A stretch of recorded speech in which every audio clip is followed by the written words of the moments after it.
Good to go. All right. I'd like to welcome everybody to this afternoon session and welcome everybody into Holding Space for the Space Holders, part 2 of 3 with Dr. Scott Giacomucci, founder of Phoenix Center for Experiential Trauma Therapy, and Amy Stone, an experiential trauma therapist with Phoenix Center for Experiential Trauma. This session will last approximately 2 hours from 1 to 3 p.m. And in order to qualify for CEs and credits this afternoon, we ask that you stay on for the full session. I also want to make this announcement right away, just due to the fact that we've had some power issues today and I may get kicked off if I lose power. But anybody in this Zoom session who doesn't have their real name as their participant ID, please put it in the chat box so I can sort through attendees and check you in, so that you will receive a follow-up email with the link for CEUs after this. For those of you that don't know me, my name is Sean Rogers, and I'm the Director of Community Relations at Center for Families, and I will be your moderator today. We are delighted that you have chosen us this afternoon, and we hope everyone is doing well and staying healthy. On that note, we understand that continuing education is an important component of maintaining your license, and it is difficult to get face-to-face continuing education credits at this time, due to the aggressive spread of COVID-19. We offer many live and continuing education events, and we wanted to create a safe platform where you can easily gain credits. That is why we are using the virtual platform called Zoom, which is being recorded, and this counts as face-to-face credits this afternoon. This presentation lasts approximately 2 hours, and we will have time at the end for Q&A, approximately 15 minutes. We'll actually leave a little bit of time less than 2 hours so that we have that 10 or 15 minutes with Scott and Amy afterwards. In regards to questions throughout the presentation, I think this is going to be more of an interactive presentation. Mike Blanche presented last week and did a phenomenal job of encouraging participants to be interactive throughout the presentation. And we are happy to answer any questions you may have. If you have a question throughout the presentation and you want it to be answered in the Q&A portion of this event, please put it in the chat box and I will save that question for later. And we will ask those questions to both Amy and Scott at the end of the presentation. However, like I said, this is going to be more of an experiential presentation, so I'm sure there will be plenty of opportunities to ask questions along the way. In regards to credits for today's event, Scott has been kind enough to provide us with CEUs for this event and has asked me to read this portion. Upon completion of this workshop, you will receive an email with a link to a workshop evaluation form. After you click on that link and submit your evaluation online, a Phoenix Center staff member will email you with an individualized certificate, and processing time will vary. So please give them a little bit of time to get that all out to you after you complete the evaluation. This workshop offers CEU hours through the Phoenix Center for Experiential Trauma Therapy for Pennsylvania social workers, marriage and family therapists, professionals, professional counselors, and psychologists. If you have any questions or concerns, I have put my contact information in the chat box, and you can reach out to me directly, or you can reach out to Scott at phoenixtraumacenter.com for any. I'm going to butt in for a second because when we spoke last week, the credits were not applicable to CADCs, and I touched base with the CERT board, and they said that they're being very lenient and they're good. Warren, thank you so much. And what we have told everybody is if there are any questions, please reach out to your certification board. And there has been some leniency across the board with COVID. So thank you for adding that, Warren. That's a valuable piece of information for our audience. So if you have any questions or concerns, you can reach out to myself or Scott. And just real quick, once again, my name is Sean Rogers, and I am the Director of Community Relations for Center for Families. Myself, Scott Giacomucci, and Mike Blanche had a call about a month ago, and we started to talk about providing a webinar series and just started kicking around different ideas. Mike and Scott kind of took the reins from a clinical perspective, and a lot of my job is to logistically carry out a lot of these events. So I'm super happy and stoked to be working with both of them, with Amy, who's going to also present today, and then with Dr. Caroline Fenkel, our Executive Director at Center for Families, who's going to be presenting next week. I just feel like this couldn't have come at a better time with all that's going on, not only with COVID-19, but all that's going on in the world. And I think today's presentation will be extremely useful and experiential from the perspective of what you can take with you into your teletherapy sessions and moving forward in regards to trauma. If you or anyone you know is looking for an adolescent outpatient center, Center for Families is an adolescent outpatient center. We're located in Malvern, Pennsylvania. We offer both PHP and IOP through our center. We are an insurance-based center, and we treat adolescents between the age of 12 and 18 years of age. Something unique about us is, it kind of ties into the presentation today, is a lot of the therapy we do with adolescents is experiential. It's adventure-based. Our entire clinical model at Center for Families is attachment-based family therapy.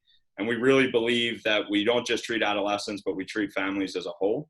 And I know that through this whole process, one of the most interesting things that we have seen through teletherapy is we've actually seen an increased rate of adolescents signing in for therapy on a daily basis, as opposed to our live in-person sessions. So, we've really seen the need for this from a primary mental health perspective and a primary substance perspective, which is what we treat. And, we've really seen the value in helping families, not only pre-COVID, but during COVID and moving forward. And if you would like to learn more about Center for Families, you can call me directly. I put my phone number in the chat box, like I said, and I would love to connect with all of you on some level. And just real quick, before I pass this over to Mike, I want to also mention that Center for Families is an adolescent outpatient center, but we are also part of Newport Healthcare, which a lot of people know us through Newport Academy. So we do have residential sites throughout the US and other outpatient sites. And if you'd like to learn more about that, just let me know. So with that, I'm going to pass this over to Mike Blanche, the co-founder of Ethos Treatment Center, who presented with us last week, and allow him to do his thing, introducing Scott and Amy this afternoon. Thanks, Sean. I just wanted to take 2 seconds and thank everyone for participating today, even with the weather locally. If you're from Philadelphia region, it's insane weather-wise, just weather-wise, and climate-wise, and our culture of how we're working with each other. The overarching title of our program for these 3-part series, which my vote is we're going to continue to provide these series, and I haven't talked to Scott and Sean fully yet, but the idea is to provide these ongoing clinical place cards for you as clinicians to come and talk through. Holding space for you, the clinician, is so important, more important today than ever, and taking care of yourselves as clinicians and honoring yourselves as a clinician, as we're there for so many of this really difficult time in front of us for our clients, our other clinicians. And that's why Scott and I and Sean provide these clinical pieces, because we need you to be strong so that you can be strong for our Philadelphia region and all over the globe. So I was going to wait and talk through about a moment of silence, but I don't want to do a moment of silence. I want to do a moment for change. And I don't want to be silent. I want to be outspoken with you all and together. So I'm not going to say anything more than that. I know that Scott has interwoven some of the issues in the last couple of days into his talk. And Amy, I really look forward to hearing you both today.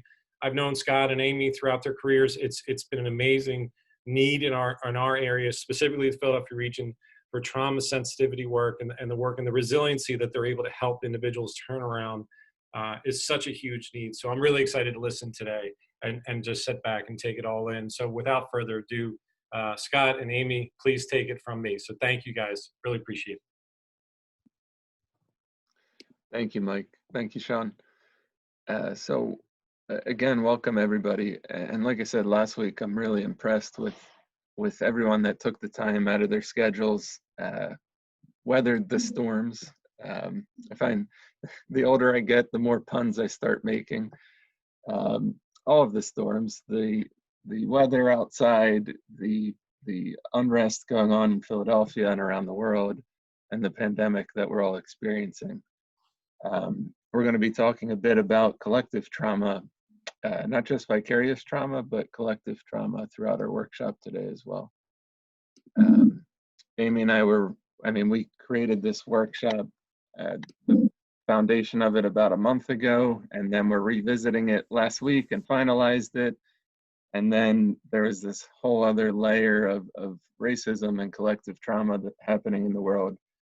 And we just felt really out of integrity if we kept the presentation as it was without integrating some of this and talking about it and looking at it through the lens of trauma and vicarious trauma, collective trauma. So we're being spontaneous here, adding in pieces that we hadn't really prepared to add in.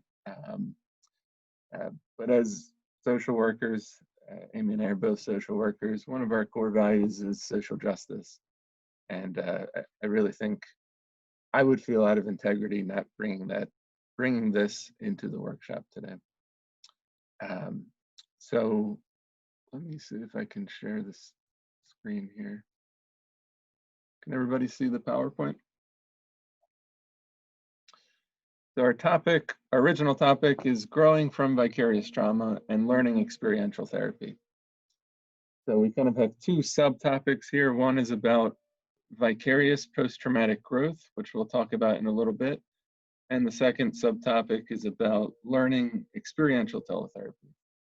So Amy and I are both experiential therapists and psychodramatists, and just about everything we do is in action. So although we're on a webinar, our presentation today is going to be interactive. We'll be bouncing back and forth from the PowerPoint to some experiential processes with you all, where we'll encourage participation. At one point, we're going to break everybody out into breakout rooms. So I know I don't know about you, but I know for me, when I'm on a webinar, there's a tendency to turn the screen off and do the dishes or do other things. I encourage you to stay present throughout, because we'll be breaking you out into breakout rooms, and we want and need your participation today. Anything you want to add before we jump in, Amy? Oh, you're muted. Can you hear me now? All right. Something I often do in groups is ask everyone to just take a couple seconds and notice if there's something that they need to concretize, is the term that I use in group, but to notice and name for themselves that they need to either write down or hold to the side. That's going to allow them to participate fully for the next, now it's an hour and a half. It could be worry about what's coming next, worry about health, family, the unrest in the nation, in our city, on the globe. But just take a moment if you need to quietly name for yourself something that you can just hold to the side. Might be useful in the next hour and a half, or it might be distracting. The term is concretization, and when I do it in my group, we'll often take an object, and making it concrete can be very helpful. But just give yourself a moment to decide if there's something that you need to name for yourself that's going to allow you to participate more fully. And then we can move on.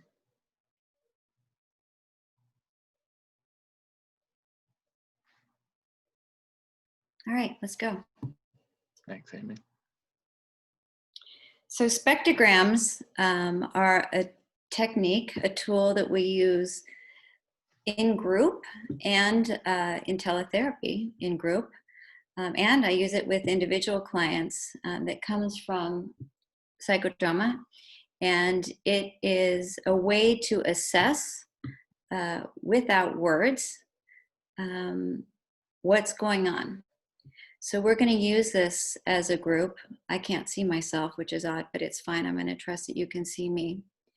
Spectrograms, when used in a group over Zoom, is modified by using your hand to demonstrate how you feel about a certain question.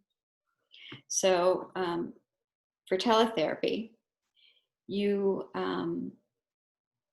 show how you're feeling vertically on a screen.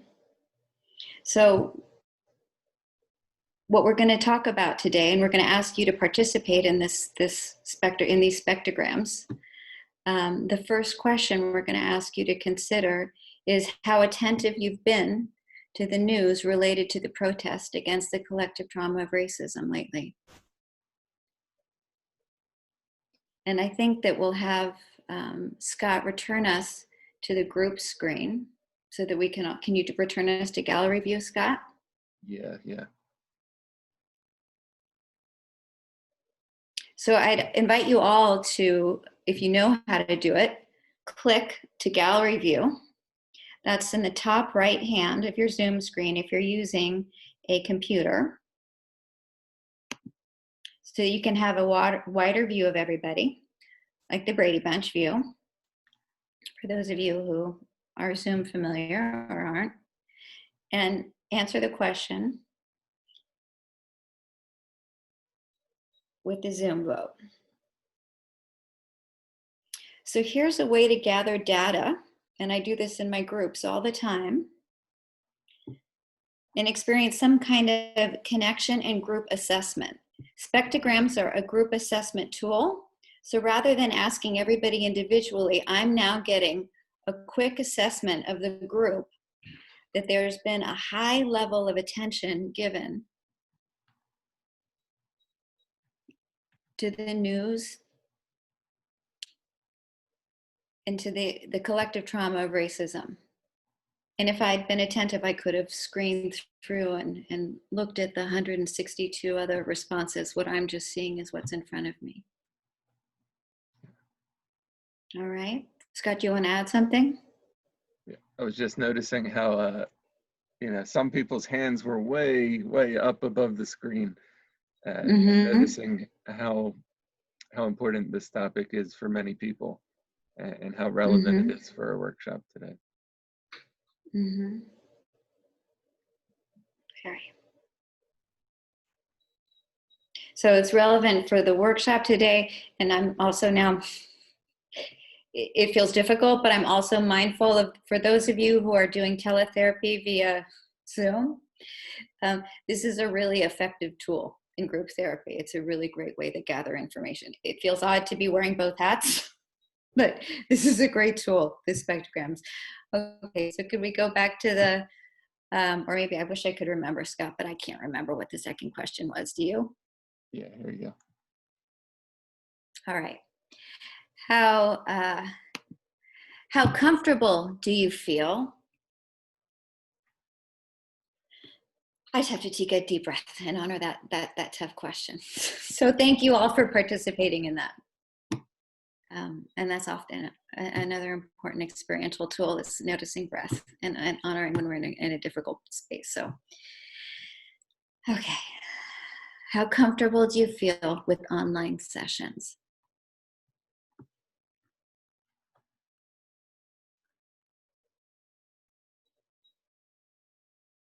Good. Some people are very comfortable, but we're all getting pretty comfortable. It is sort of the new normal from what I'm seeing. Yeah. All right. Good.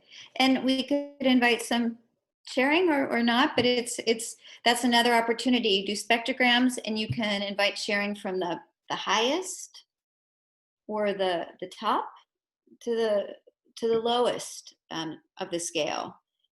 The lowest could ask a question of the person who's registering at the highest, and it can start a kind of dialogue. It's a great way to engage people in a group teletherapy setting. As you can tell, I run a lot of Zoom groups, so that's a lot of kind of where I go with it. How much has the pandemic impacted your work life?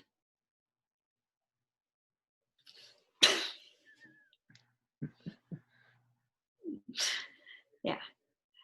For most of us, yeah, that's off the charts. For most of us, some people, not so much.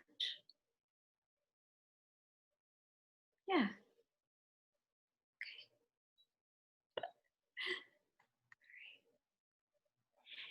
And finally, how hopeful are you for our ability to grow from this pandemic?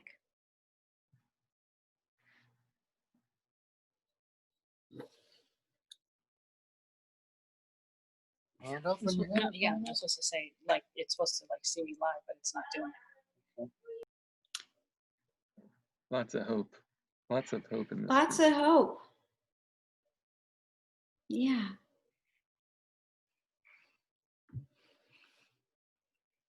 So, Scott, is there anything you wanted to add? yeah, with the spectrograms, like Amy said, these are group assessment tools, and they come from the field of sociometry, which is a piece of psychodrama.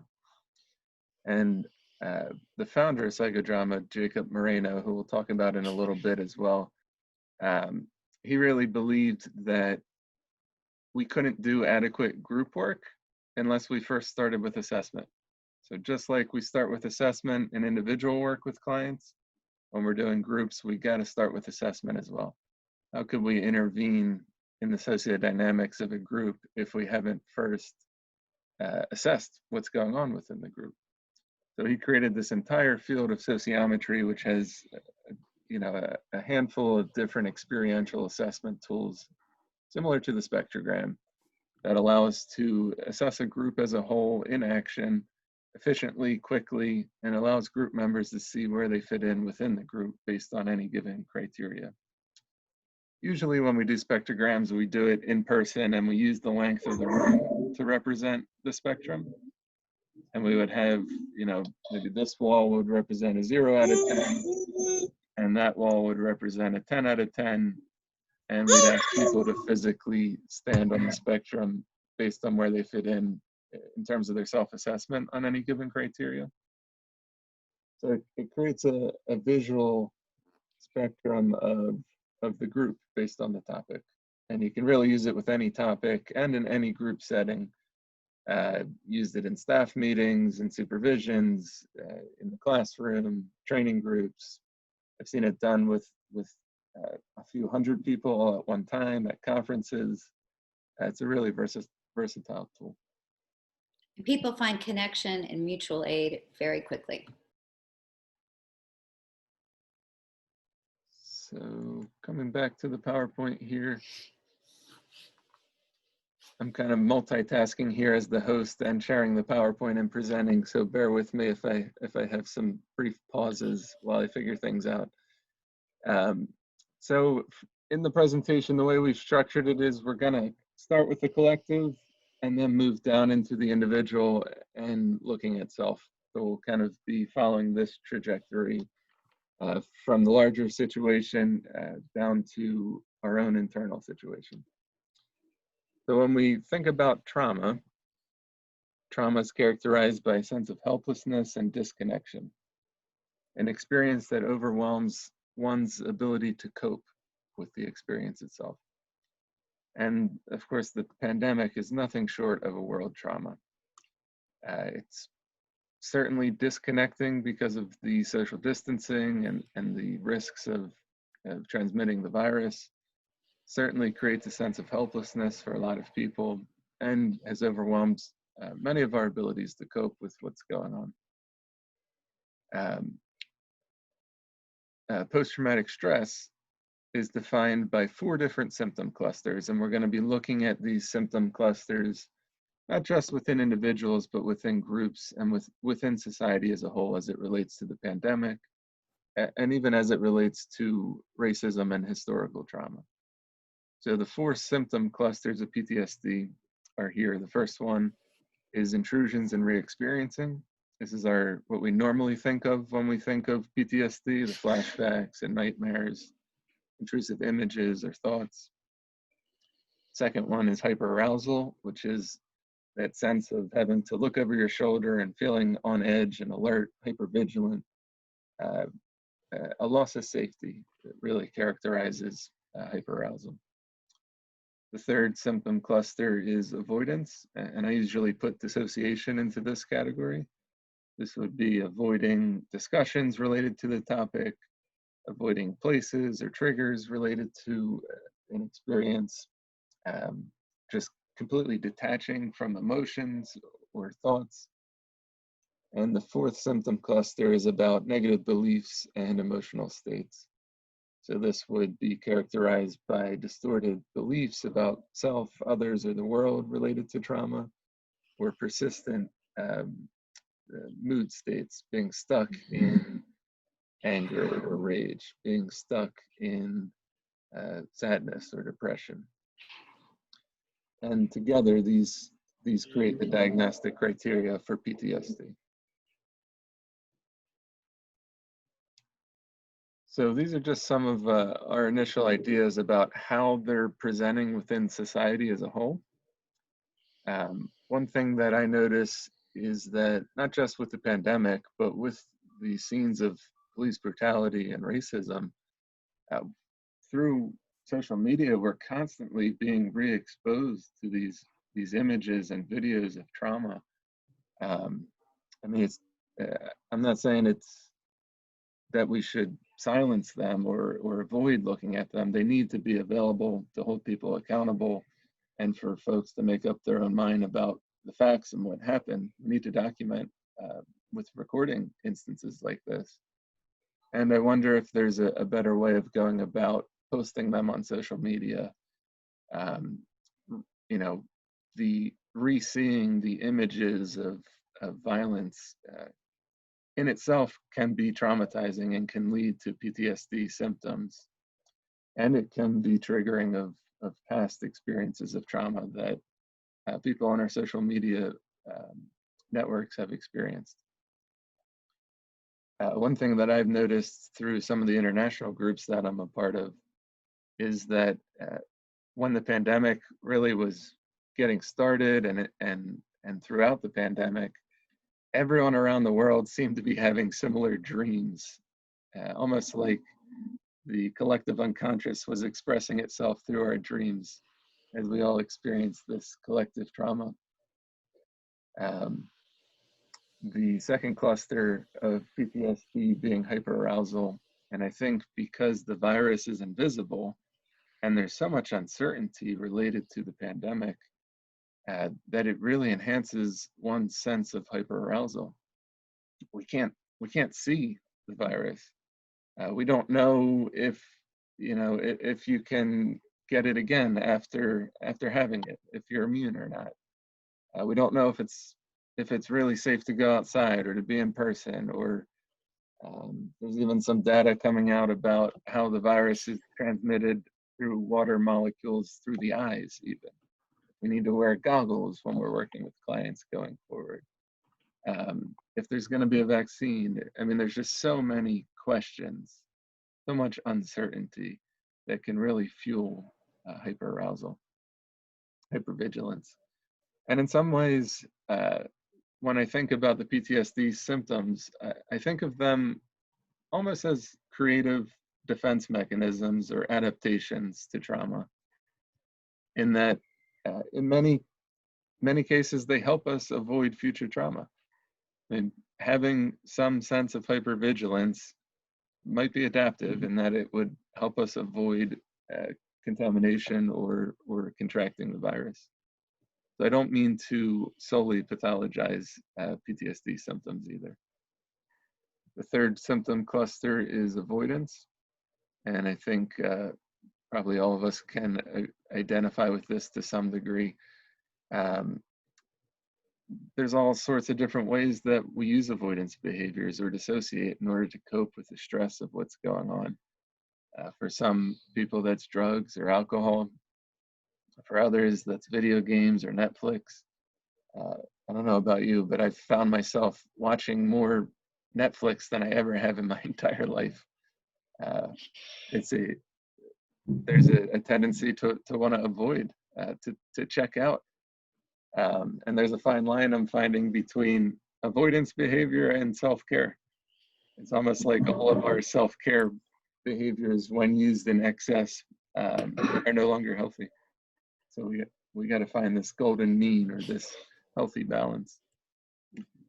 And the fourth symptom cluster about negative beliefs and emotional states.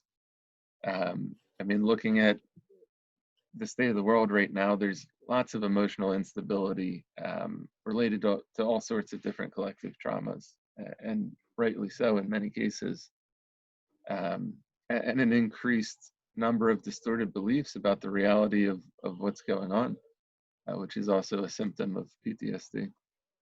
So these symptom clusters are really manifesting not just in individual clients that we work with, but also within society as a whole, if we think of society as its own entity. There's some interesting research I found specifically related to political trauma, but that during conflicts that produce collective trauma, communities have more trauma responses when they don't know who the enemy is, or they can't see the enemy. Some of this research came out of, I think, Serbia, where there were tanks rolling down the street and the people in the neighborhood didn't know who was attacking them. They didn't have an enemy, an identifiable enemy that they could project their feelings and anger towards. And because of that, the trauma responses were much more extreme. There were higher rates of PTSD. And I think this is relevant for the pandemic in that we can't see this enemy. And some people are calling it the invisible enemy. And I'm not sure that these war metaphors are always the most useful when we're talking about a pandemic, but I think some of this research is applicable, that because the virus isn't visual or concretized, it makes it more difficult to make sense of our emotions or to properly direct our emotions where they belong. And some of the other research, they found that political extremism is correlated with trauma and PTSD symptoms, which we're seeing in regards to the pandemic, lots of polarization in terms of politics and in terms of other collective traumas. That the more trauma an individual or a community experiences, the more likely they are to have extreme political views.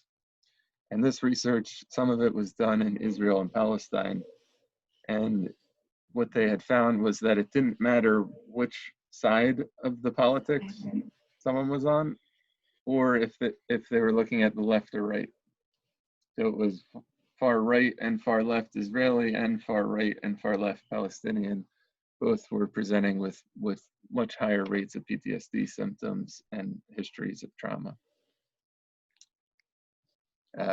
Of course, as Mike had mentioned last week, some groups are experiencing the collective trauma more than others are. And some groups and communities have much more experience with collective trauma than others. This became really apparent to me. I've been doing some presentations for psychologists and psychodramatists in Ukraine and in Turkey. And when the pandemic really began, I think I was, as an American, was much more hyper aroused than some of them were. And they were telling me how they have lots of experience with collective trauma, for better or for worse, that they have systems in place that for better or worse, they've experienced many other collective traumas. Whereas for me, as maybe a white American in the suburbs here, collective trauma isn't something that I'm used to experiencing. And I think different groups within the US have different histories when it comes to collective traumas as well. So although the pandemic is really universal and global, it's impacting communities in different ways. Some communities are really experiencing layers upon layers of collective trauma. So although the statistics are showing that most of the deaths from coronavirus have been whites, the mortality rate is 2.5 times higher for African Americans. One of the statistics that really caught me by surprise was the mortality rate for the Navajo community in Mexico.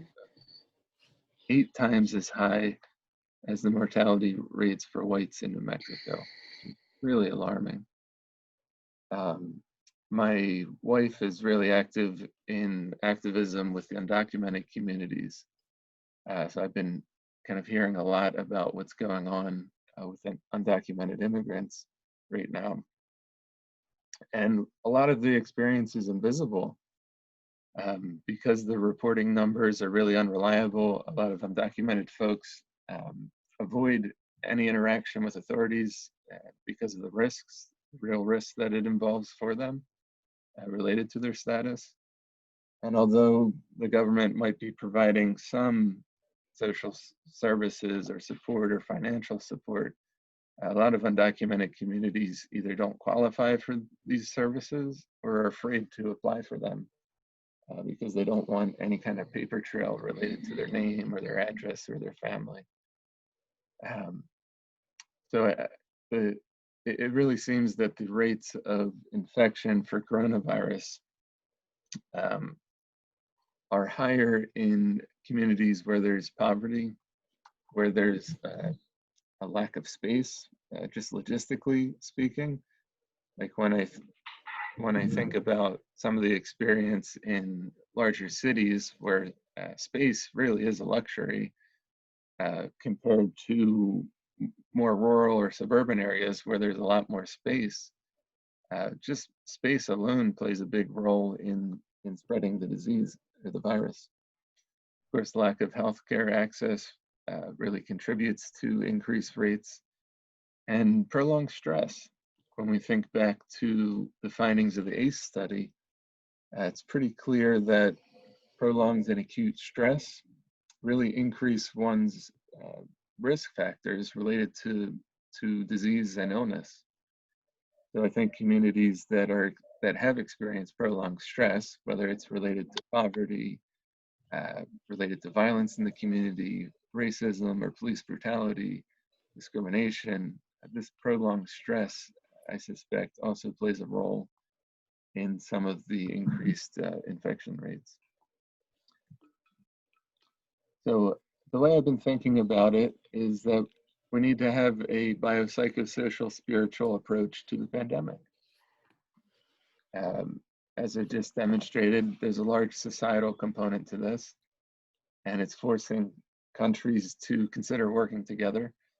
I know in the IAGP community, IAGP is International Association of Group Psychotherapy. It's truly an international organization, and in our disaster trauma task force meetings, we've had psychiatrists, psychologists, social workers, professionals from just about every continent on our meetings, and have really been sharing tips and tools and observations about what's going on around the world, which has been really helpful. At the beginning of the pandemic, we had some webinars that were led by one of the deans of the psychology school in Wuhan, who shared a lot of useful tips with us about how they were responding to the psychological impacts of coronavirus in China. Of course, the pandemic has a real relational component to it too, in that it's forcing us to socially distance or physically distance ourselves, and is impacting our relationships. Psychologically, of course, it's having an impact, increased stress, the change and uncertainty really takes a psychological and emotional toll. And one thing I don't think we've talked about enough related to the pandemic is the body. How the body really is the vessel in which we experience and hold trauma and stress. Bessel van der Kolk, of course, his famous book is called The Body Keeps the Score, and really demonstrates how the nervous system and the body holds the imprints of trauma long after the event is over. Interestingly, in more recent times, Bessel has become a real advocate for psychodrama, which has excited a lot of us in the psychodrama community. But there's some really practical things we can do with our clients to help them stay connected to their body, to create movement, even though movement is restricted during the pandemic, to keep their nervous system active, to release some of that stress. And then I think it goes without saying that this is really an existential crisis for society and for everyone who's experiencing it. There's an inherent spiritual and existential element to the pandemic. So I think when we're looking at the impacts of coronavirus, of any collective trauma, or any individual trauma for that matter, looking at it through the lens of a biopsychosocial spiritual approach can be really helpful. And not just in terms of assessment, but also in terms of our intervention. Our interventions need to go beyond just psychological impacts or emotional impacts, but to really look at the spiritual and existential, to look at the societal and relational, and to explore how can we bring the body into our interventions as well.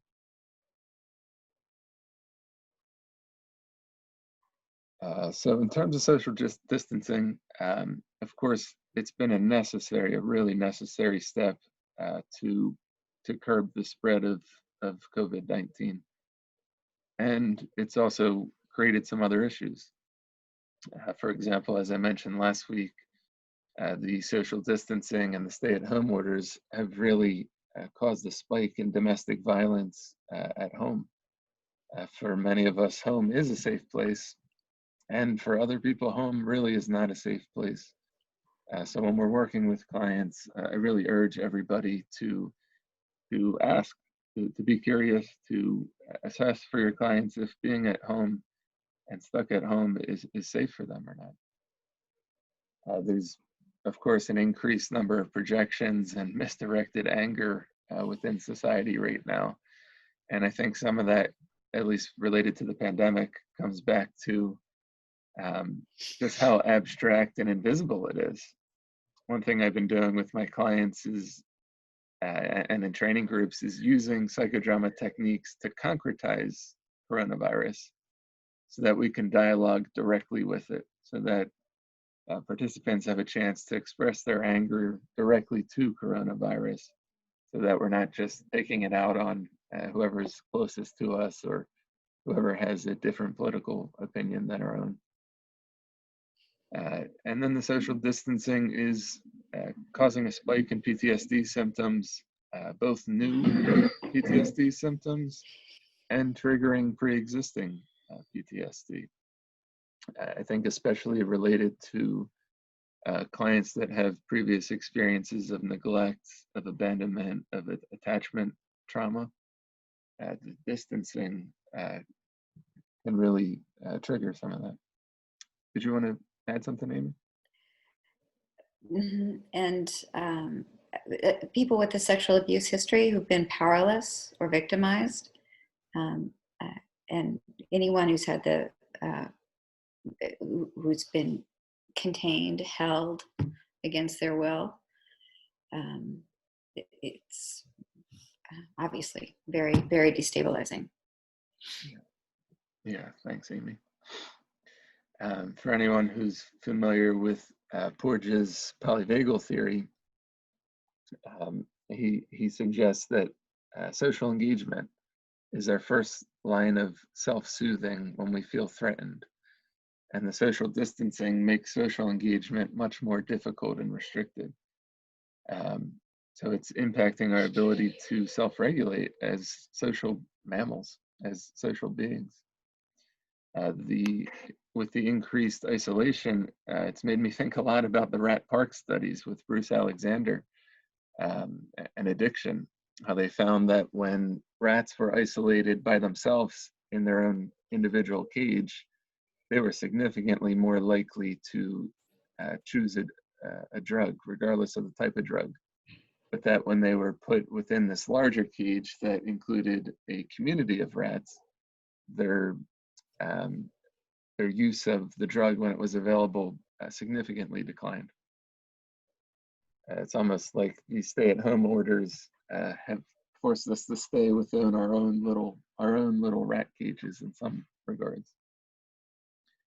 And then the other thing that I've been noticing that I don't know that we've been talking enough about is how the pandemic has really disrupted our ability to have closure and participate in ceremony and rituals around closure, whether they're ceremonies of completion and celebration, like graduations, or ceremonies related to endings and death, funerals. I know I've had a number of colleagues and friends who have experienced the death of family members during the pandemic. And it's the social distancing has made it really tough to grieve because we can't embrace the people that we love, or we can't be in person in the way that we normally would. I've been kind of thinking a lot about this, and especially about how through psychodrama and role playing, we have the possibility of reenacting some of these rituals of closure and offering our clients real embodied experiences of completing these rituals. On my list of things to do whenever I have time is to schedule a training focused on using psychodrama to complete these rituals, maybe in July. So coming back to teletherapy here, as I mentioned earlier, Jacob Moreno is the founder of psychodrama, and most people don't realize psychodrama was the last of his inventions. Prior to developing psychodrama, he actually founded a religion and a spiritual tradition. He studied psychiatry, but he talks about this vision of what he calls sociometry, psychiatry for society. He really believed that working with individuals one-on-one was not enough, and that a truly therapeutic procedure had to include all of humankind, that we couldn't just work one-on-one with people, that we had to work with communities. We had to consider a vision of a true therapeutic society where everybody's involved. And most people also don't realize Moreno was the first to coin the terms group therapy and group psychotherapy right here in Philadelphia. I say right here in Philadelphia because that's where I'm located, although I'm realizing not everybody on here is from Philly. When he migrated from Vienna to the United States, he not only brought his ideas of sociometry and psychodrama, but he also had a patent, an idea for this radio recording device. And this is nearly 100 years ago now, which he hoped would create healing on a larger scale. Coincidentally, Moreno also has a term he created in the psychodrama world called tele, T-E-L-E, which describes this two-way knowing and experiencing of another person. Tele is the opposite of transference. It's accurate and two-way, whereas transference is distorted one-way projection. So I think it's coincidental when we think about experiential teletherapy and the history of Moreno and psychodrama, and even the terminology of the term teletherapy, to consider Moreno's potential influence on this. He writes in Psychodrama Volume 2 that all successful therapeutic relationships are based on the foundation of tele, an accurate two-way experiencing of each other. Initially, I think I can speak for both Amy and I, we both were pretty resistant to the idea of doing psychodrama and experiential work on teletherapy and through Zoom. But once I warmed up to it and jumped into it, or was forced to jump into it, I've been finding that just about everything can be adopted for teletherapy. So we've been doing full psychodrama enactments on teletherapy. All of our clinical groups remain experiential. My MSW course that I teach on psychodrama also was forced online, and we continue to use experiential teaching for it. And all of our CU events continue to use experiential teaching methods as well. One thing that I've noticed, again, from the historical standpoint, is that I think it's safe to say that this is the fourth major revolution in the field of mental health. The shift to teletherapy on the large scale, really caused by the pandemic. other historians have wrote that the first major revolution was Philippe Pinel in France, who was one of the first to advocate for the humane treatment of mental health patients instead of criminalizing and dehumanizing folks with mental health, that we should treat them humanely. The second major revolution was with Sigmund Freud in Vienna. Many people don't realize that Freud was actually a neurologist. Although he founded psychology, which is looking at the study of the mind and the psyche, his training was looking at the brain as an organ. He was a neurologist. And this shift from conceptualizing mental illness as a deficiency in the brain and an organic deficiency to looking at it through the lens of mind and psyche was the second major revolution in mental health. And the third being the evolution of group methods. How through group therapy and group work, we're no longer confined to working one-on-one with clients, but that we can create healing on a larger scale. And what I've proposed is that this is the fourth major revolution in the mental health field. I think teletherapy is here to stay. I think online education is really here to stay. Although both of these were around prior to the pandemic, I think they're going to become the new normal, as people have been saying. Let's see. So let's see. Do you want to take this slide, Amy? Sure. There are even some advantages for some people doing experiential therapy online.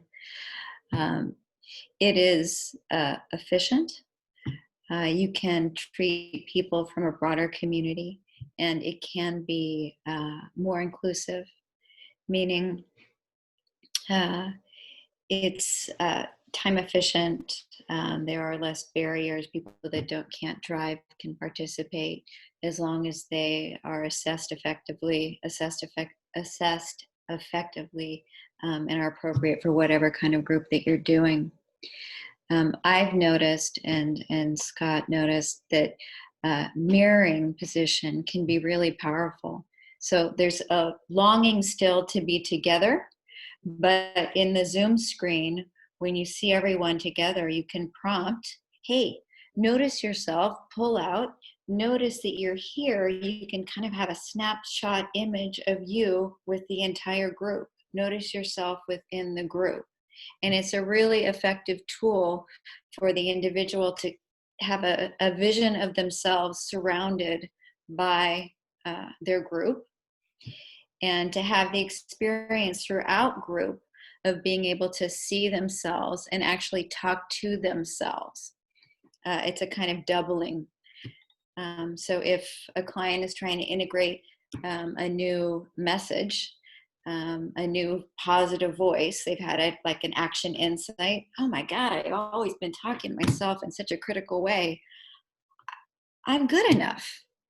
You can prompt the client to say, all right, can you look at yourself and say, God, Amy, you're good enough.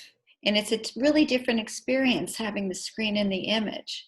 So there's all of these techniques possible on Zoom, in teletherapy, or whatever platform you use, that allow for a whole new kind of creativity. The sharing of the screen. You can draw together. It's really spontaneous and creative in a way that parallels what I do in a room, but in a new way.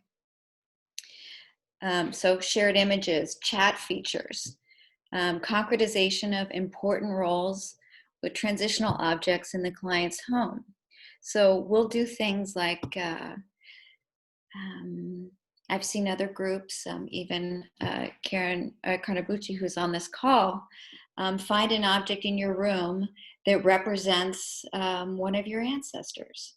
And so we all go running around the room and we find something, and it's really wonderful not only to see the client's room, to see participants' room, if it's a training group, and to see the object, and then to watch people share and interact with things in their room. That's a kind of expansion of your client's world and your group's world that gives new opportunities and meaning. The transitional objects, which a client can work with while you're working with them via teletherapy, stays in their home. So it's always right there that they can access anytime they want. Limits of camera feed, challenge clients to okay, so here's what I mean by this. The limits of the camera feed challenges the clients to self-advocate and offer ways to move or self-regulate without disrupting group. Here's something about running a group over Zoom that I think I've noticed allows clients to become more responsible for self-regulation, participate a little more fully. Because I'm not there to read the cues and to be kind of over-responsible, clients have to, and there's, I prompt a little bit. Clients have to get to be responsible for themselves. If they start dissociating or noticing, anxiety, they'll get up and they can walk around the room. They can send me a chat. They can, because they aren't face-to-face, they need to send emails in the middle of the week if there's something going on, but they have more freedom to take care of themselves, get their dog if they need to self-soothe, or tap in a way that feels more private. And it really has been growthful for clients to have a little more wiggle room than they would normally if they were sitting in a circle. And some trauma therapy clients feel actually safer in their home, more comfortable. Not all. I'm going to be very frank. Most of my clients wish they were still in group. It's not all roses, but some are, some are adjusting, some prefer it. It is definitely workable. Yeah. And Clients who are just starting a teletherapy are okay, but yeah. What were you going to say, Scott? I was just going to add one other unique aspect of teletherapy that we can't do in-person groups, especially when we're doing experiential work, is being creative with muting and turning off the video feed. So for example, if I'm doing a psychodrama piece with a client and maybe, or even just an intake assessment, and we get to a point where it's clear that a client's ambivalent about saying something out loud and isn't sure if they want to share something yet, I could invite them to consider muting themselves and saying it out loud so only they can hear it, and see if that warms them up to saying it out loud and sharing it with me directly. Or we could have them turn off the screen while they do the session if it feels intolerable to be seen. And we can play around with muting or turning off the screen to help clients tolerate more intense moments in therapy, especially when it comes to Definitely. Definitely. I have done that in group too. It's vital.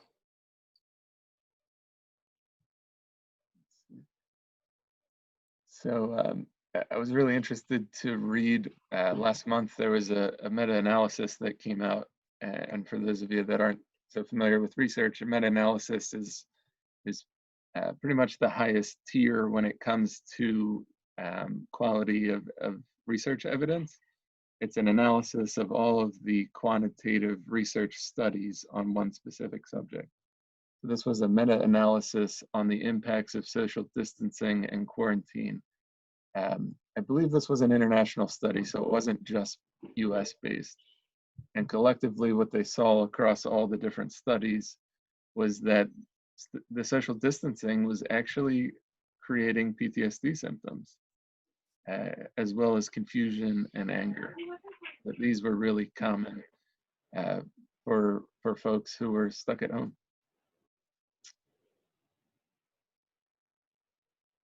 And let's see. Did you want to take the rest of the slide, Amy? Sure. Without a doubt, this current crisis, both COVID and the race riot, the race issues and the pain and the violence is definitely triggering some past traumas for clients, both sense of powerlessness and the desire to make a difference, and but also mostly to the pandemic and quarantine. So quarantine, because I work primarily with clients that have severe PTSD, not all, but most. Really had most of my clients highly symptomatic. It is just a fact. A few said, I was made for this. But most, it was very difficult. They could say in their mind, I've survived much worse. And so they weren't struggling as much as you might expect. There was a disruption and pause in daily lives that offered perspective and an opportunity to assess how they want to live going forward. So they could, you know, if people aren't symptomatic at the moment, for many of us who are high functioning, it has been kind of wonderful. If they're, you know, if you're in that point. Usually we're talking about the client's trauma, but in this case, there's no denying that we are also sharing in the trauma as well, which is an extraordinary therapeutic opportunity, depending on your style as a clinician. Most of my clients would say to me, so here's what's going on. And then they'll have this moment and say, it's going on for you too. And it led for really wonderful sessions in my practice. This collective experience, it really deepened the therapeutic bond. There was intense, we could see each other in a new way. And I found it very growthful in my practice. Being willing to go there. I don't know about you, Scott. Yeah, absolutely. I found, like you said, it's strengthening the therapeutic relationship, and it's an opportunity for just identifying with clients and using myself a bit more than I normally would, just to be another human being with a human being. I've been reading a bit of Carl Rogers's work, which has been influenced the way I've been working. I love how he talks about how can we just create conditions in therapy where we can be two authentic human beings together. Every day you wake up in a pandemic, that's how. Yeah. Hopefully it doesn't take a pandemic for us to realize that. So when we talk about vicarious trauma, I think a lot of times the term is used interchangeably with burnout, compassion fatigue, secondary trauma, vicarious trauma, but it's important that we differentiate these different terms because they're all different. So burnout is a state of natural exhaustion that comes from overworking without proper self-care.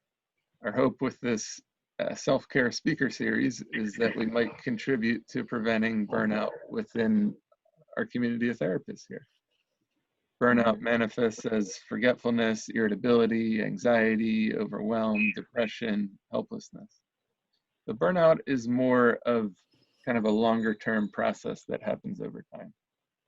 Whereas compassion fatigue, which is similar, is more of a has more of a rapid onset and happens quicker, and we can recover from it quicker. So compassion fatigue is when we get into the state of indifference or numbness towards the suffering others are experiencing as a result of overgiving or caregiving too much. And it results in desensitization, a loss of morale, a loss of hope, meaning, or purpose in the work that we do. I don't think any of us chose this field hoping to make a lot of money. I think we all chose the field because it gives us a sense of meaning or purpose, or we have hope for for recovery after trauma or addiction or mental health. So I know for myself, when I start to lose touch with that sense of purpose and meaning, it's a good indicator for me that I might be experiencing some compassion fatigue, and to check myself. So now when it comes to vicarious trauma and secondary trauma, there's some disagreement in the literature about defining them and differentiating them.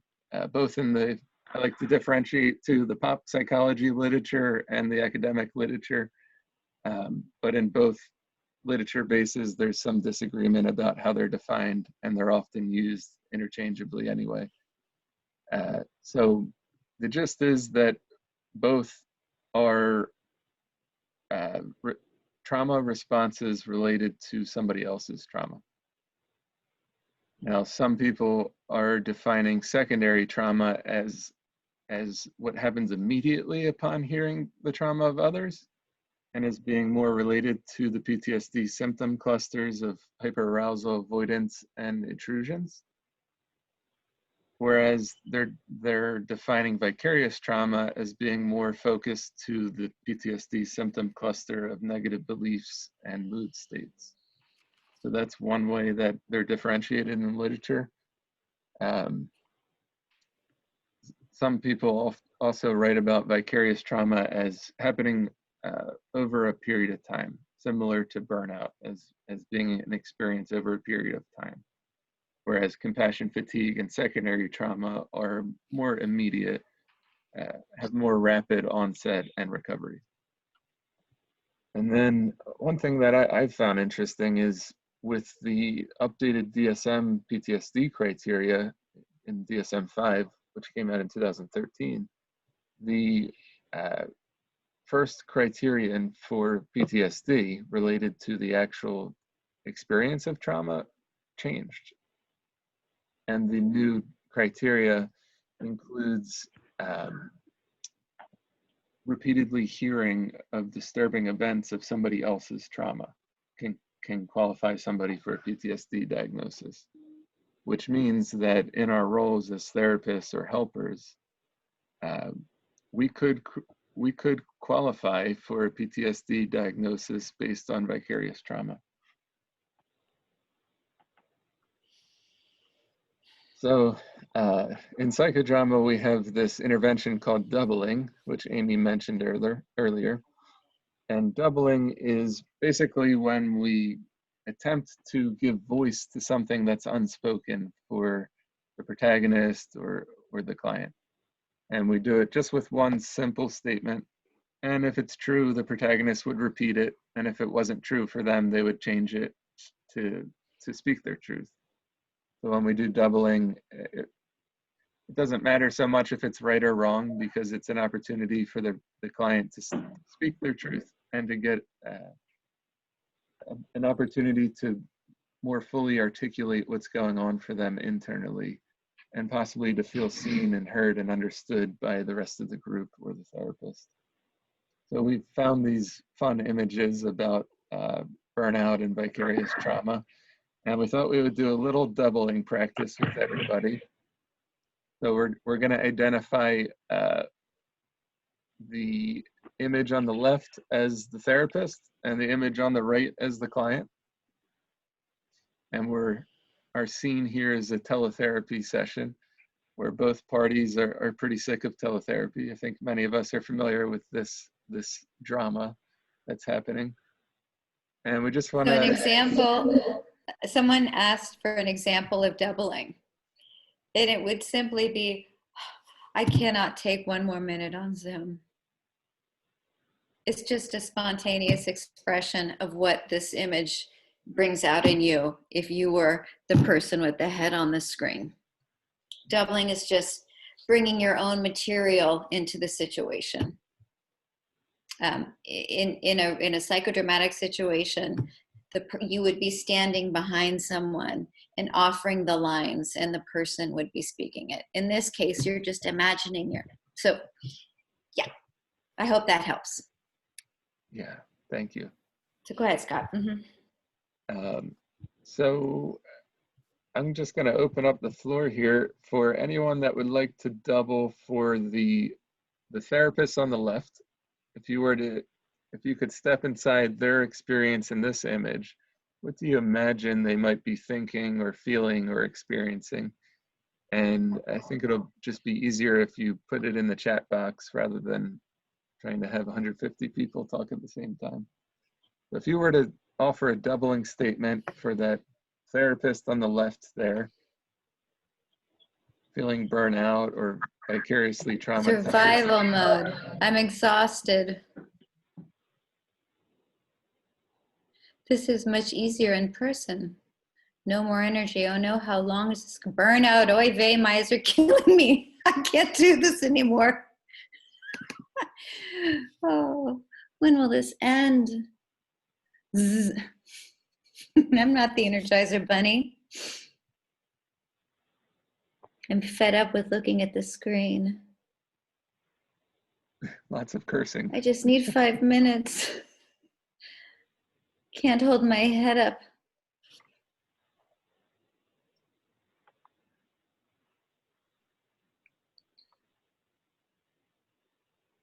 I have a headache. Yeah. I'd rather be looking at the inside of my eyelids. That really cracked me up. I need to go outside.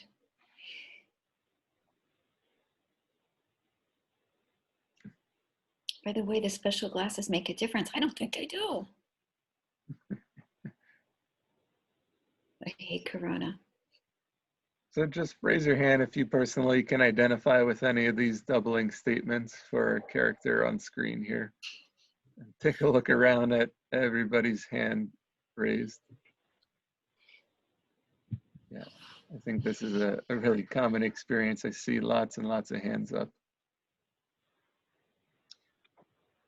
So now we're gonna shift over to doubling statements for our clients during teletherapy. And after the next time, we'll remove the PowerPoint so you can see everyone. Yeah, thank you. Mm-hmm.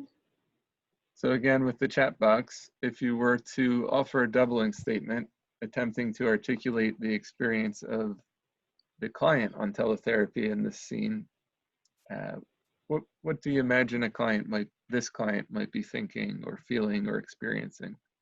And you could just put that in the chat.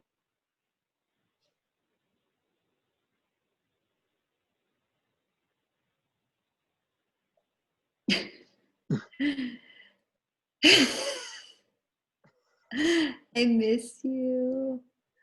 Glad I didn't shave. I need a cigarette.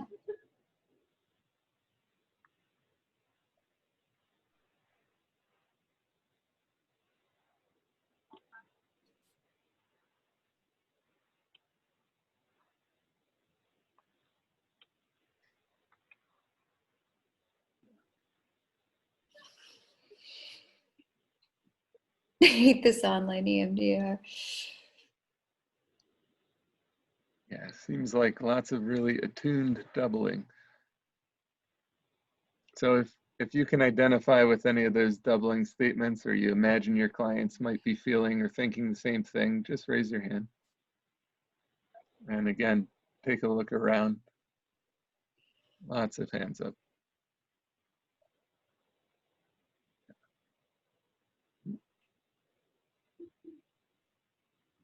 So this is a really simple, in this case, more of a playful demonstration of how you could use images on teletherapy to help a group articulate their experience. With a client group, we would use very different images, of course. Although maybe we could use that same image and it would create an opportunity for group members to express themselves through the role on the image. It gives them a little bit of distance so that they can say what they're thinking or feeling without it having to be about them, but they're attributing that to the character in the image. And you could do that with literally any image. We could ask participants to offer doubling statements for an animal in the image, or an object in an image, or an empty chair, or other human beings in the image. there's really no limits to where you could go with the use of images on teletherapy, which I think is a real unique advantage to working in person. We don't have access to Google in the midst of our sessions, unless you're, typing away on your computer while you're seeing clients. So moving along here. Did you want to introduce post-traumatic growth, Amy? Sure. So post-traumatic growth is a recently but very well researched or beginning to be researched phenomenon. And statistically, people are more likely to report post-traumatic growth than they are to report PTSD. And it can happen at the same time. People can report post-traumatic growth as they report also having PTSD. And it's something that in my groups, we talk a lot about. We identify post-traumatic growth, where we're going in terms of post-traumatic growth, what domains we can access, because there's there needs to be markers, like what we're moving toward, what we've uncovered, what they've uncovered. And it's a really beautiful area of awareness for clients to be able to tap into. The symptom, we of course do the symptom clusters, and this is as important, if not more important. They call themselves in my group the post-traumatic growth group. They're very, their goal is to get out of the trauma and into post-traumatic growth. So it's wise to know about this. Do you want to talk more about the study, Scott? The studies, or do you want to leave it at that? Just to add some of the statistics, which my clients find really hopeful. So in the research, they found 1 out of 4 adults that experience a trauma will develop PTSD symptoms. That's 25%. However, 2 out of 3 trauma survivors report growing in one of these 5 domains of post-traumatic growth. So that's 66% versus 25%. So you're 2.5 times more likely to experience post-traumatic growth after trauma than you are to experience PTSD. And actually, the namesake of the Phoenix Center is of course based on the legendary figure of the Phoenix, which is a symbol of post-traumatic growth, growing after loss and trauma. All right. So the 5 domains, the primary 5 domains, but I think in all there are 20 or something like that, right, Scott? There's many more, but the 5 primary domains are a sense of personal strength. And almost every client can identify a personal strength or few that they've accessed after a trauma. So you can always get one. Interpersonal relationships. So an increase in a sensitivity to, an awareness of, or appreciation of interpersonal relationships. Might have a second domain of post-traumatic growth. Spiritual religious connection. New opportunities in life and greater appreciation of life. Those are the 5 primary domains of post-traumatic growth. So are we going to do breakout rooms now? I think it's the slide after or later? this. Yeah. No, sorry. I'm getting excited for Jumping ahead. more experiential stuff. So when I was looking into the field of post-traumatic growth, I stumbled upon this section of literature within it about vicarious post-traumatic growth. So as a counterpart to vicarious trauma. So vicarious post-traumatic growth is personal and professional growth that professionals experience as a direct result of working with clients who've experienced trauma. And I think most of us could identify this if we look back at our experience of working with clients that have experienced trauma. And if you're working with addiction or mental health, you're working with trauma survivors as well. I don't think there's any way around that. That as a result of our work, because of how relational and just how human it is, we also experience difficult emotions and positive emotions related to our clients. And one of these phenomenons is vicarious post-traumatic growth, that we can actually grow as people and as professionals because of the work that we're doing with our clients. In the research, they've studied this with all different types of professionals, from social workers, therapists, advocates, activists, lawyers, even translators, which is interesting. But that it really crosses multiple disciplines and professions. As an experiential therapist, I was very curious to read about some of the research where they found vicarious post-traumatic growth rates were demonstrated higher in therapists who worked from a humanistic or transpersonal perspective as compared to CBT therapists. And the authors of that research thought it had something to do with some of the fundamental philosophies of the approach and the use of self in the process. Also in the research, they found that vicarious post-traumatic growth isn't just random. It's something that we can actually cultivate, and we can increase our, we can increase the potential that we're going to experience it through engaging in self-care, in supervision, in peer support, and in our own personal therapy. And just to emphasize that I didn't just make up that last part. This is based on quantitative research, that we can increase vicarious post-traumatic growth for ourselves by engaging in self-care, supervision, peer support, and our own therapy. And vicarious post-traumatic growth happens through these same 5 domains that Amy just introduced to you of regular post-traumatic growth. So as a therapist, we can grow in that we might realize we have more personal strength than we thought we did, or we might value our own relationships more after working with a client. We might increase our sense of spiritual or religious connection because of our work with clients.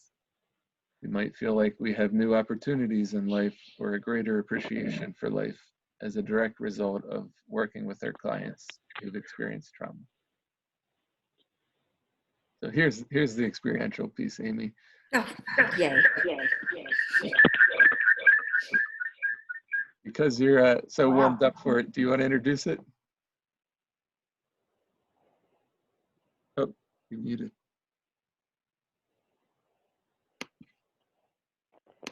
Hold on, I was having so much background noise. So I think we're going to break into small groups in a minute and ask you to choose an object that represents one of your personal strengths and one of your relational strengths that can help you with vicarious trauma moving forward. Is that clear? Yeah, actually, So, I'm not seeing the option for breakout rooms here.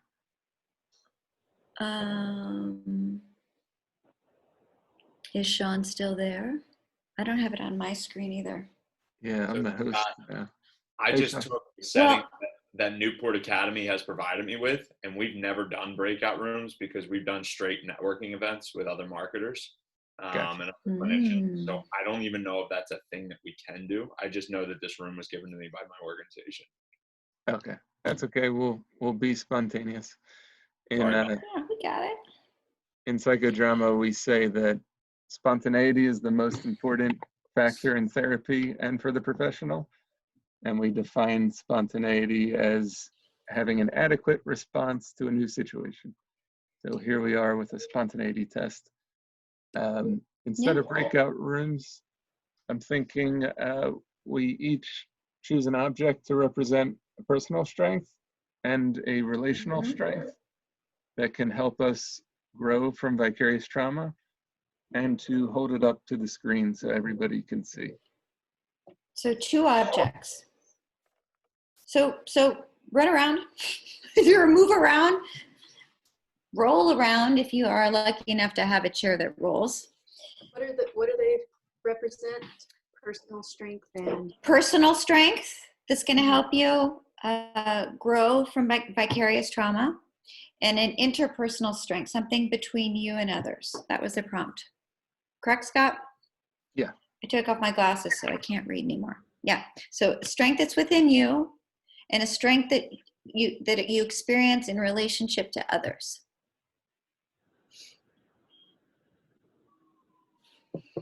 Can we use the same object? Or would you prefer different objects? Ideally, it's two, but Scott's he's always more flexible than I am. Yeah, I think ideally two, but if you fit them both in one, that's okay. And just take a look around at everybody's strengths.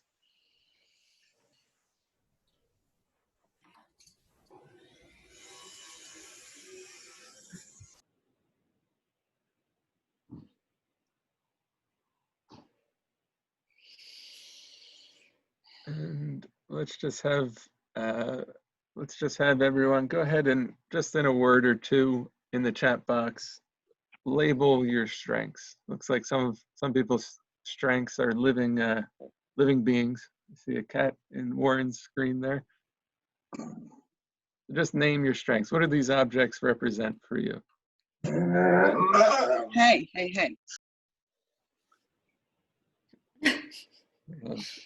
In the chat box.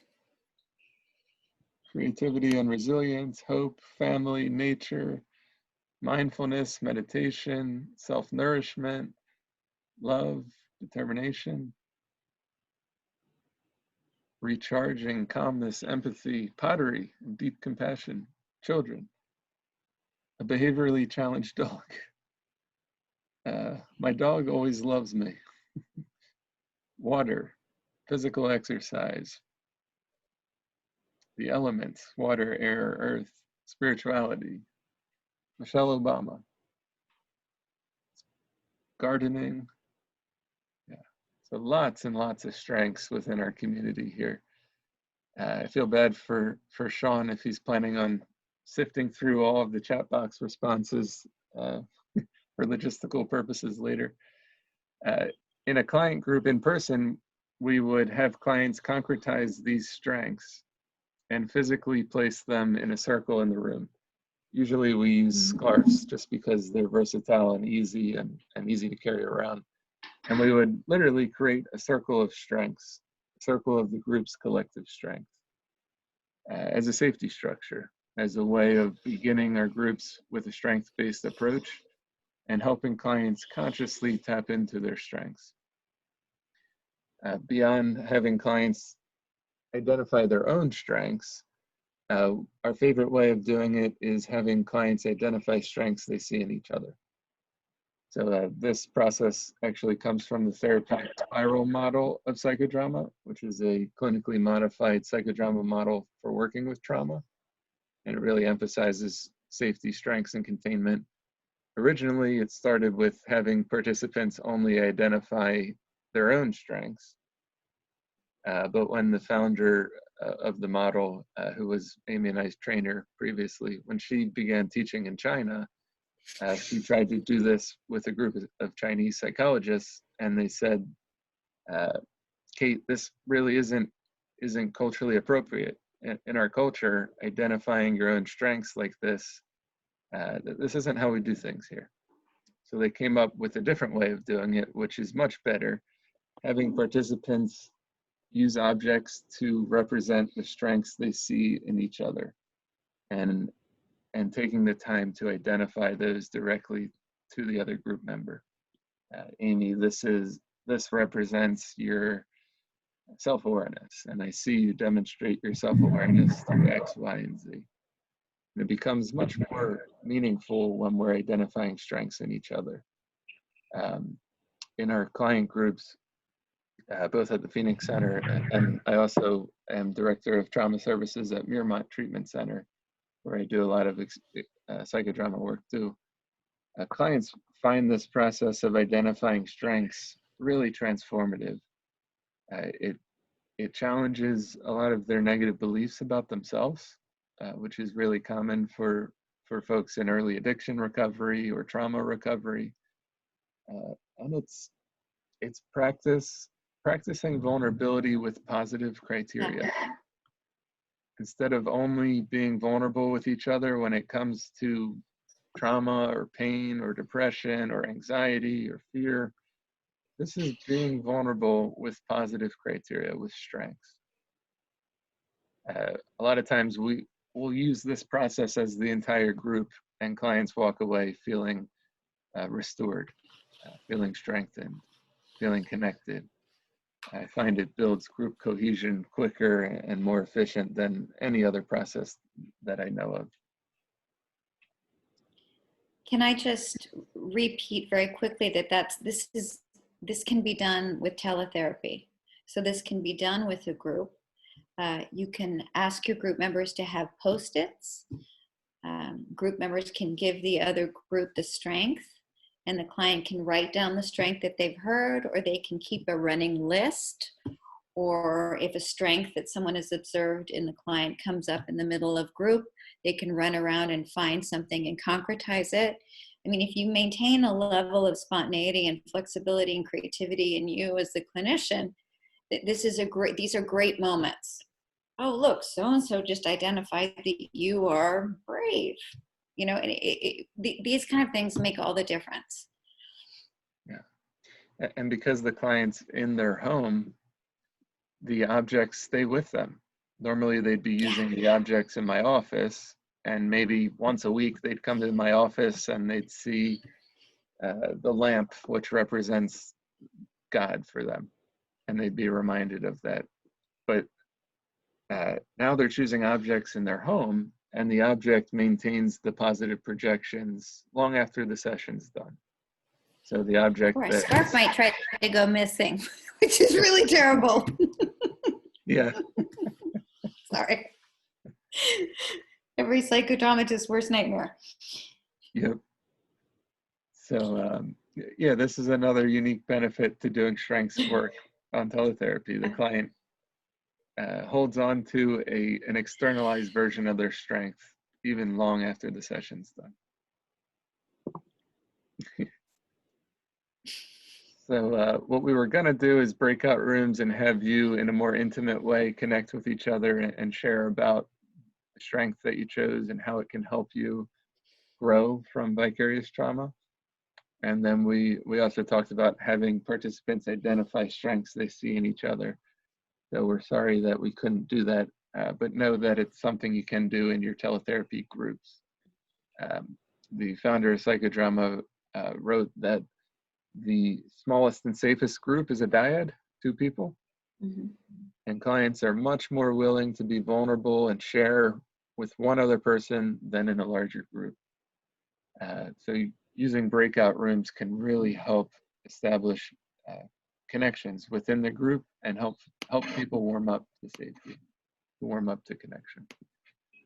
In my inpatient groups, I almost always use breakout rooms in person.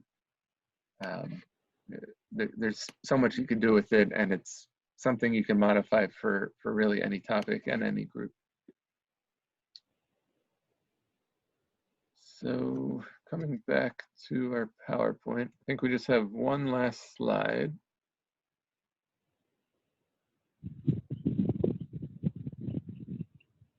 So what we're gonna ask everyone to do is a fun little psychodramatic experiment together. We're going to fast forward time for a moment. So everybody who's on the call is gonna join us in fast forwarding time. And I don't know, maybe we'll go a year or 2, maybe even 3 years in the future. So you might close your eyes for just a moment or glance down for just a moment as we transverse through time together. And we're transversing through time beyond the pandemic and hopefully beyond some of the continued other collective traumas we're experiencing into a place of post-traumatic growth, vicarious post-traumatic growth, where as our future selves that we all are now, we've all experienced post-traumatic growth in at least one of these domains. And you might think of it in terms of growing as a therapist or an individual because of the pandemic, or growing as a therapist or an individual because of the collective trauma of racism, because of the other natural disasters that are happening, but moving through time to a place of post-traumatic growth. And just take a moment to notice what it feels like in your body in the future in post-traumatic growth.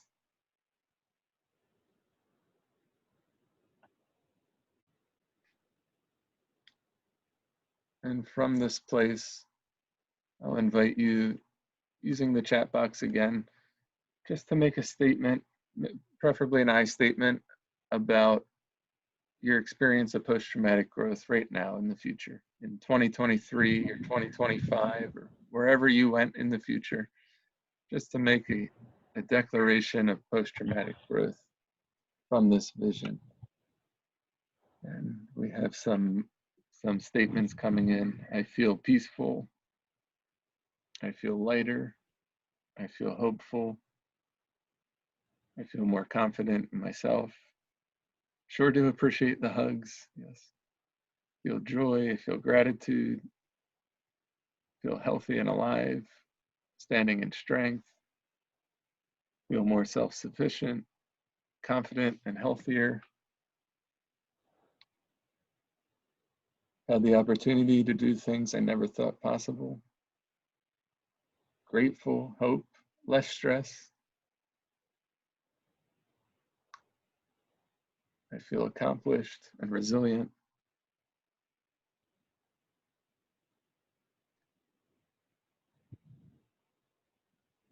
I feel proactive with self-care. I get to spend time in my garden, which is my spiritual temple, attuned, more spiritually connected. I can handle my own IT issues.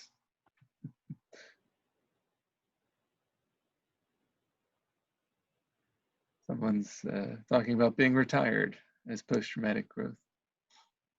So notice what it feels like in your body, where you feel this post-traumatic growth in your body. Notice what it feels like to be with a community right now, actively engaged in their own post-traumatic growth.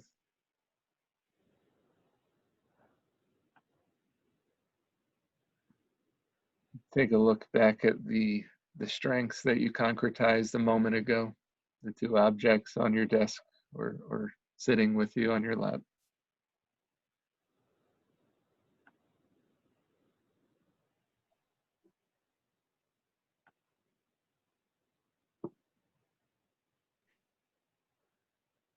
And I'll invite you just to take a mental snapshot of this vision of post-traumatic growth in the future, growing as professionals and humans.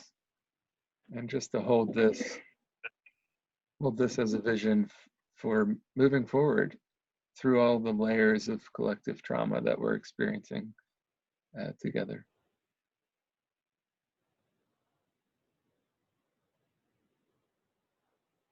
And we're going to slowly come back to ourselves today in 2020.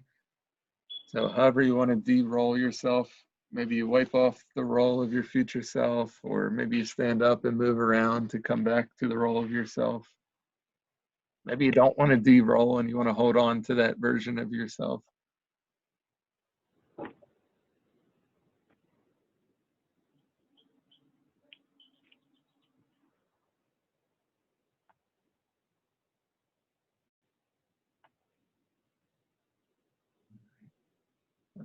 A few weeks ago, I did a psychodrama group where everyone role reversed with themselves, self-actualized, and nobody wanted to role reverse back.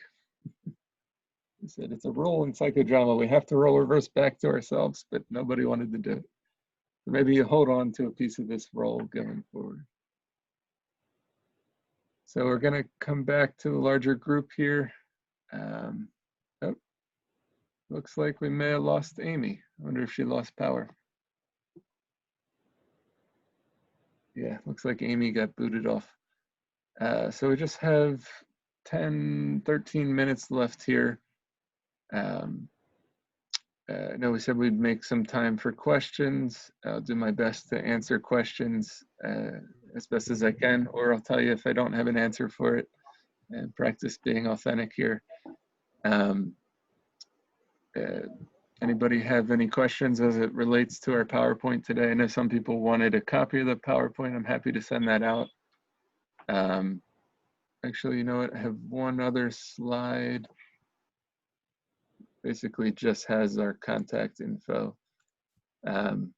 If you wanted to copy my email address or Amy's, or look at future trainings that we offer through the Phoenix Center, these would be the emails or websites to do that. The Phoenix Center, as Sean mentioned, is a pre-approved provider of CEUs in Pennsylvania. So we offer regular CEU events, and we have the ability to provide CEUs for your events. So if you're doing a workshop and you're presenting something and you'd like to offer CEUs for that workshop, you can reach out to us and we can help you with that process. Because we're a pre-approved provider, we don't have to go through all the applications for every single workshop to the state licensing boards. We have the authority to issue the approvals directly. And then we do have other trainings coming up in the future. Our next psychodrama training is on June 15th. It's a 4-hour training focused on using psychodrama for self-actualization. So we'll be looking at the intersection of Maslow and Moreno's work and how we can use experiential tools and psychodrama as a tool to move towards self-actualization. Just as a little tidbit, one thing I've been finding in my research is that that famous Maslow's hierarchy of needs, the pyramid, was actually not something Maslow created. He never drew it out as a pyramid, although it's become famous as Maslow's pyramid of needs. He never did that. That was some business organizational consultant in the 60s who took his idea and formatted it into a pyramid. So a lot of the ways that we think about self-actualization are really individualistic and just not based on the way Maslow actually wrote about them as being more collaborative, as being more of an integrated process than a kind of video game where you level up through the pyramid. And that beyond self-actualization was the experience of transcendence. That as we formulate our own identity as individuals, we become more connected to the collective identity of the group and of society and of communities, and invested in the health of the community and society, not just the individual. So if anybody have questions, I encourage you to put them in the chat box. Someone asked, will the first training be offered again? Guessing that's in regards to Mike's training. It was recorded, and you could reach out to Sean for the recordings. Did you want to comment on the recording, Sean? Absolutely. So we're recording all sessions, and we're happy to provide those recordings to anybody who would like. Again, my information is in the chat box, and simply put, my email address is srodgers, RODGERS, @centerforfamilies.com. And I'll be happy to respond with the recording via email. So you can look at that and review it from session 1 if you didn't make it. And then in regards to PowerPoint slides, I see a lot of questions coming in. Once again, Scott is going to be the provider for any and all PowerPoint slides because they are his, and I will leave that to Scott. So it's scott@phoenixtrauma.com, right? Yeah. You know what we'll do just to make this easier is when we send you the certificate, we'll send you the PowerPoint as well. Great. That way I don't have 150 people emailing me individually for the PowerPoint. That's perfect, Scott. you're always coming up with better solutions on the roll. So thank you so much, and I appreciate that.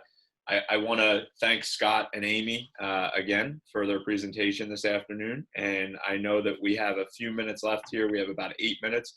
If we have any questions in regards to the presentation that we would like presented to Scott, please put them in the chat box. I just want to take a quick moment to go over some house cleaning announcements again for those of you that maybe hopped on the call a little bit late or got on after I had kind of made these announcements. And I'm also going to share next week's event with you guys, so you can kind of see that. Oh, I just did it and then lost it, so I apologize for that. Hold on, stop the share real quick. I apologize. So next week's event is going to be Dr. Caroline Finkel. I'm just going to throw this in the chat box right now so you can sign up. And it is going to be along the same lines of holding space for the space holders. And this is going to be more directly connected to really self-care overall. So I'm going to put the link in here. You can take a look at this on Eventbrite. The event description is there, and you can sign up for free CEUs. That one is going to be 1.5 CEUs, and Scott has been kind enough to allow us to utilize his information to provide you guys with CEUs. And real quick, I just want to make this quick announcement, I promise, and then we'll turn it back to Scott. For certificates, for completion of certificates or completion of CEs today, upon completion of this workshop, you will receive an email with a link to a workshop evaluation. After you submit your evaluation online, a Phoenix Center staff member will email you with an individual certificate. Processing time will vary, so give them I would say a day or two. This workshop offers CEU hours through the Phoenix Center for Experiential Trauma Therapy for Pennsylvania social workers, marriage and family therapists, professional counselors, and psychologists. If you have any questions regarding CEU related information, please email Scott at phoenixtraumacenter.com, or you can email myself, srogers@centerforfamilies.com. We are here to help you, and we once again appreciate everybody being on this this workshop this afternoon, and we hope that you found it extremely beneficial, as I have gotten a lot of feedback via text throughout your presentation, Scott and Amy, that this was a great presentation and very well thought out given the current climate that we're in. So with that, I will turn it back to Scott to answer any questions. We have a question from Meg Pope. Any recommendations for readings on vicarious post-traumatic growth, Scott? It's a good question. I saw that most of the readings that I was pulling from were from the scientific literature, just kind of going into Google Scholar and searching for vicarious post-traumatic growth. There was a meta-analysis that kind of brings all the research studies together and gives a summary, which would be a good place to start. I don't know that much has been written about it beyond kind of the academic journal articles. I haven't come across anything in that regards, at least that I can think of right now. But if I find anything, I can also send it out to you. One other thing I wanted to comment on is that the certificate for today, because I'm also credentialed as an experiential therapy trainer, you can count these as 2 experiential therapy training hours as well. So hold on to your certificate. If you wanted to learn more about the experiential therapy certification process, you could go to experientialprofessionals.com. And there's multiple different types of experiential certifications. There's a 3-tiered certification track just for therapists. And then there's a 2-tiered certification track for non-clinical professionals. So even if you're not a therapist, you can still obtain certifications in experiential work. And again, that's experientialprofessionals.com. So this can count for two training hours towards that. I saw there was a question about research related to fatigue and teletherapy. I'm going to guess there probably is, although I haven't seen it. I definitely have seen a lot of professionals who are now spending a lot more time on Zoom and doing teletherapy all day, sharing how exhausting it is. And I experience it myself. Back when we were in person, I normally would, on a normal client day, I might see 5 or 6 clients and feel energized afterwards. But now, after seeing 3, maybe 4 clients, I feel pretty exhausted. So I know for myself, I'm definitely noticing a change in the way that doing teletherapy is a bit more exhausting than in-person therapy. I know there's other research non-specific to teletherapy about how prolonged use of technology impacts us emotionally.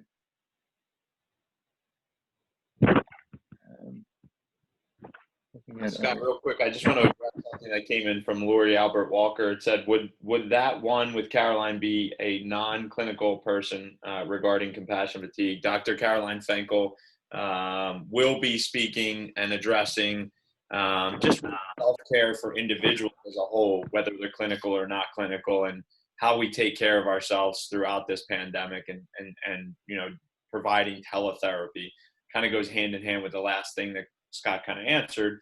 You know, this compassion fatigue, especially utilizing technology platforms on a daily basis, and how we take care of ourselves, whether we are clinical or, you know, whatever role we serve, that we're utilizing technology to connect with. So I believe it will be directed at clinical individuals, but certainly this is for anyone, anywhere that is going through this bit of a technology craze connection kind of environment that we are currently see ourselves.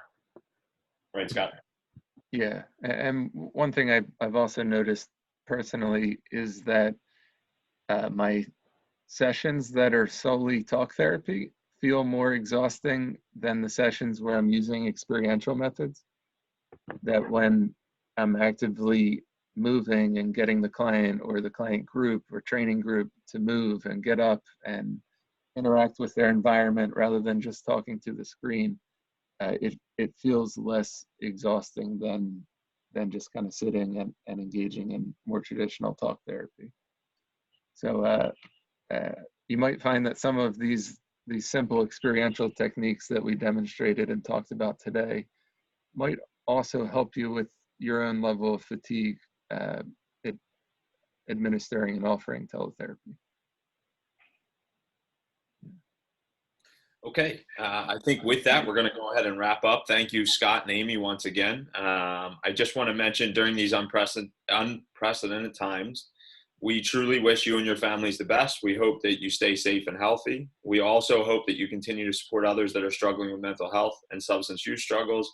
If you are serving someone and they need a higher level of care, please reach out to us, any one of us.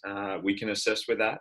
Our hope is that the mental health and substance use field will step up and support these individuals during the crisis, that we are available to reduce impact on our hospital systems, and our hospital systems can better serve those affected with COVID-19. And I just really am so grateful to have Scott having this presentation today, and having Mike Blanche last week. And I just want to throw a quick shout out to all of our sponsors, Phoenix Trauma Center, as well as Ethos Treatment and Center for Families, for everything that we've done to collaborate and put these sessions on with each other, and really holding space for the space holders. As we know, this is not an easy time. We know there's a lot of change happening in our society. It's ever changing from minute to minute, hour to hour. And on top of that, there's just a lot going on. So we appreciate you being with us this afternoon. We hope that this presentation, like I said, was beneficial to not only yourself, but your clients moving forward. And if you or anyone needs help, myself and Scott and Mike Blanche have placed our contact information in the chat box. So before you sign out, just scroll up and feel free to reach out to us directly. Thanks again, Scott. Much appreciated. And everybody have a safe and wonderful afternoon. Thank you. Thanks for being with us today. Just from I always want to follow up, are the BHRS notes with the drop down being selected? Say that again. Sorry. I lost you.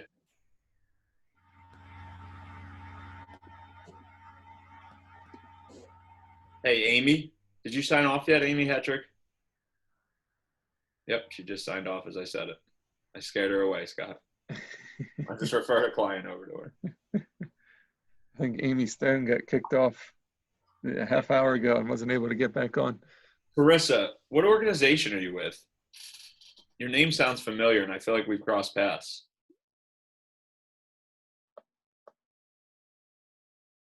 Did you say Carissa or Marissa? Carissa, what organization are you with? I saw your name when you signed on earlier, and I thought to myself, I feel like we've had a case or interacted in some way, but I can't remember. I work with Miramont Outpatient Center and their partial program in Exton. Yeah, makes total sense. I've been out. Yeah. Yeah. Were you there? Was Joe Woodbridge there when you were there? Or did you? No. Joe Woodbridge. Okay. Okay. So you're fairly new, I guess, within the last year? Yep. I started working there in July. So it's been, fairly new. Nice. That's awesome. Yeah. We're right up the road. I did a small presentation there about a year and a half ago for Center for Families, but certainly Joy and I have been talking about when everything kind of settles down, getting back there just to kind of offer up our services if you guys ever need it. So maybe I'll connect with you. Maybe one of these days we can hop on a call and just go over, different things that you're doing there and different things that we're doing right up the road. Sure. Yeah. It'd be great. Awesome. Yeah. I thought the same thing. I saw your name and I thought there was we've interacted at some point, but I couldn't put my finger on it. Yeah. I think also via email.